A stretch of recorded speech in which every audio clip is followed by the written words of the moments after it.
الحمد لله رب العالمين والعاقبة للمتقين والصلاة والسلام على أشرف الأنبياء والمرسلين وعلى آله الطيبين الطاهرين وأصحابه الهادين المهديين أما بعد فقد قال الله تبارك وتعالى في الكلام المجيد والفرقان الحميد فأعوذ بالله من الشيطان الرجيم بسم الله الرحمن الرحيم وَإِذْ غَدَوْتَ مِنْ أَهْلِكَ تُبَوِّئُ الْمُؤْمِنِينَ مَقَاعِدَ لِلْقِتَالِ وَاللَّهُ سَمِيعٌ عَلِيمٌ إِذْ هَمَّتْ طَائِفَتَانِ مِنْكُمْ أَنْ تَفْشَلَا وَاللَّهُ وَلِيُّهُمَا وَعَلَى اللَّهِ فَلْيَتَوَكَّلِ الْمُؤْمِنُونَ صدق الله المولانا العظيم وصدق رسوله النبي الكريم المكين الأمين ونحن على ذلك لمن الشاهدين والشاكرين والحمد لله رب العالمين إن الله وملائكته يصلون على النبي يا أيها الذين آمنوا صلوا عليه وسلموا تسليما اللهم صل على سيدنا محمد وعلى آل سيدنا محمد وبارك وسلم صلوا عليه صلاة وسلام عليك يا حبيبي يا رسول الله صلی اللہ تعالی علیہ وسلم۔ معزز سامعین اکرام، آج 14 شوال ہے۔ 14 شوال تاریخ اسلام میں بڑی اہمیت رکھتا ہے، کیونکہ 14 شوال کو اسلام کی دوسری جنگ ہوئی جس کا نام جنگ احد ہے۔ اسلامی پہلی جنگ بدر جو کہ 17 رمضان المبارک کو ہوئی، جس میں اللہ تعالیٰ نے صحابہ اکرام کو کامیابی عطا فرمائی۔ اب اس کے بعد جو دوسری جنگ ہوئی وہ 14 شوال المکرم کو ہوئی، یعنی آج کی جو تاریخ ہے اسی تاریخ کو دوسری اسلامی جنگ ہوئی، جس جنگ کا نام جنگ احد ہے۔ یہ جو جنگ احد ہے آج اسی کے متعلق بیان کیا جائے گا کہ یہ جنگ کیسے ہوئی، کس طرح ہوئی، کس وجہ سے ہوئی، اور اس جنگ کے کیا کیا تفصیلات ہے، اس جنگ میں کیا کیا حالات پیش آئے۔ آج انہی تمام باتوں کو تاریخ اور سیرت کی روشنی میں بیان کیا جائے گا۔ حضور علیہ السلام جب مدینہ منورہ میں تشریف لائے، مدینہ میں تشریف لانے کے بعد جنگوں کا سلسلہ شروع ہوا۔ مدینہ منورہ سے تقریباً 3 میل کے فاصلے پر ایک پہاڑ ہے جس کا نام احد ہے۔ اس پہاڑ کے قریب یہ جنگ ہوئی، اس لیے اس کو جنگ احد کہا جاتا ہے۔ اب اس اللہ تعالیٰ نے قرآن پاک کی مختلف آیتوں میں جنگ احد کا ذکر فرمایا۔ خالق کائنات نے 4 پارے میں جنگ احد کا ذکر فرمایا۔ اب یہ جنگ احد ہوئی کیوں؟ اس لیے کہ جنگ بدر میں 70 کفار قتل کر دیے گئے۔ 70 کافروں میں جو اپنے قبیلوں کے سردار تھے، ان قبیلے کے سرداروں کو قتل کیا گیا جنگ بدر میں۔ تو تمام مشرکین مکہ جمع ہوئے، ان لوگوں نے یہ طے کر لیا کہ ہمارے قبیلوں کے سرداروں کو جنگ بدر میں ان مسلمانوں نے قتل کیا، اب ہم کسی بھی طرح سے ان کا بدلہ لیں گے۔ اور کفار مکہ کا یہ ایک خاص ان کی نشانی تھی کہ اگر کوئی ان کے خاندان میں کسی کو قتل کر دیتا تو وہ اس قتل کے بدلہ لینے کو اپنے اوپر فرض سمجھ لیتے۔ وہ قتل کا بدلہ لیے بغیر انہیں سکون نہیں ملتا تھا۔ یہ عرب کے لوگوں کی یہ ایک خاص عادت تھی۔ تو جب ان لوگوں نے جنگ بدر میں اپنے 70 خاندان کے لوگوں کو قتل ہوتے ہوئے دیکھا تو اب ان کے دلوں میں ایک جوش انتقام پیدا ہوا۔ اب انہوں نے یہ بات طے کر لی کہ اب کچھ بھی ہو جائے کہ ہم اپنے بزرگوں کا بدلہ لے کر رہیں گے۔ ہم اپنے بھائی اور اپنے والد اور اپنے جتنے بھی لوگ جنگ بدر میں شہید ہو گئے، قتل ہو گئے، ہم ان لوگوں کا کسی بھی طرح سے بدلہ لیں گے۔ تو ان لوگوں نے کیا کیا؟ ایک تھا ابو جہل کا بیٹا اکرمہ اور ایک تھا امیہ کا بیٹا صفوان۔ یہ دونوں بھی وہاں مشرکین مکہ کے اپنے قبیلوں کے سرداروں کے بیٹے تھے۔ اب ان دونوں نے ابو سفیان کے پاس گئے۔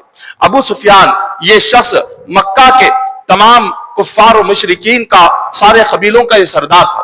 ابو سفیان سے کہنے لگے کہ ہم لوگوں نے بدر میں اپنے بھائیوں کو قتل ہوتے ہوئے دیکھا، ہم نے جنگ بدر میں اپنے رشتہ داروں کو آنکھوں سے قتل ہوتا ہوا دیکھا، اسی لیے ہم نے یہ بات طے کر لی، یہ فیصلہ کر لیا کہ اس سال ہمارے کاروبار میں جتنا منافع ہوگا ہم اس منافع کو اپنے لیے استعمال نہیں کریں گے، بلکہ ہم اس منافع کو صحابہ کرام اور اسلام کے خلاف جنگ کے لیے استعمال کریں گے۔ انہوں نے کہا کہ اس منافع میں اس سال ہماری تجارتوں سے جتنا منافع حاصل ہوگا ہم اس منافع سے ہتھیار خریدیں گے، ہم اس منافع سے تلوار خریدیں گے، ہم اس منافع سے نیزے خریدیں گے، ہم اس منافع سے جنگ کے لیے جتنے سامان ہے وہ سارے سامان خریدیں گے، اور یہ سارا ہمارا اس سال کا جتنا منافع ہوگا وہ سارا منافع ہم صرف اور صرف اسلام کے خلاف جنگ کرنے میں لگائیں گے۔ ابو سفیان نے جب یہ سوچا وہ بہت خوش ہو گیا، اس نے کہا کہ تمہاری اس بات سے میں بھی بہت خوش ہوں، اب چلو ہم صحابہ کرام کے خلاف اور اسلام کے خلاف ہم اپنی جنگ کی تیاری شروع کریں۔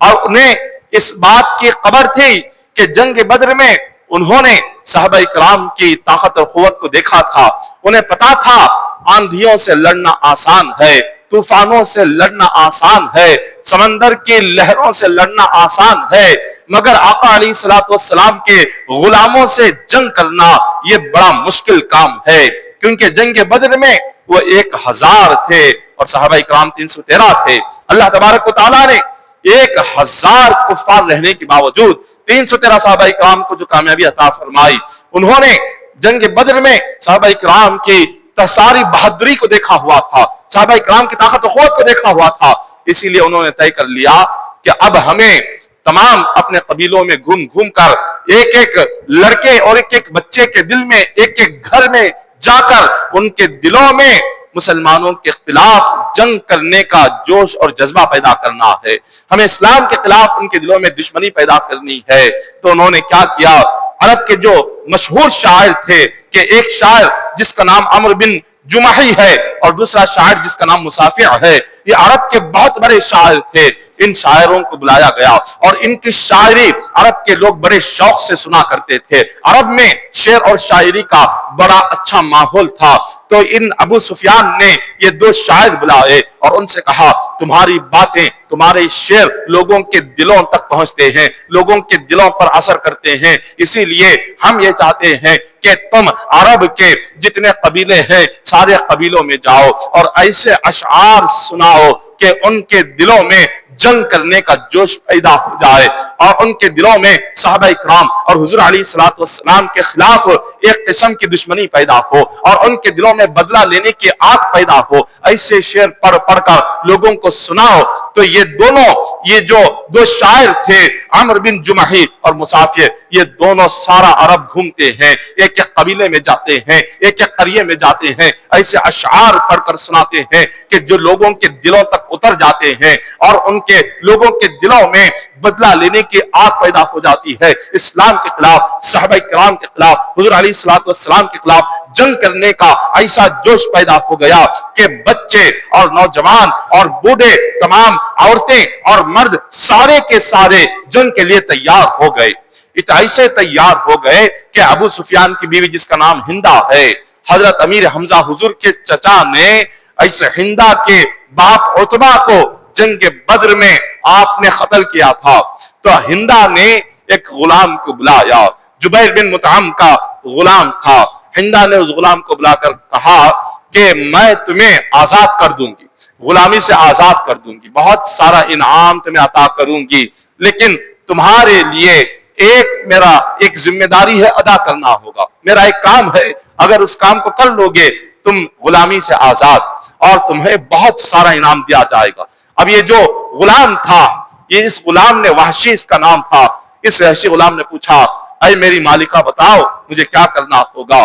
اس ہندا نے کہا کہ تمہارا کام یہ ہے، جنگ احد میں امیر حمزہ کو تمہیں شہید کرنا ہوگا، اس امیر حمزہ نے میرے والد کو جنگ بدر میں قتل کیا، اس کا بدلہ اگر تم لوگے تمہیں غلامی سے آزاد کر دوں گی، میں تمہیں بے انتہا انعام عطا کر دوں گی۔ بس اتنا سننا تھا۔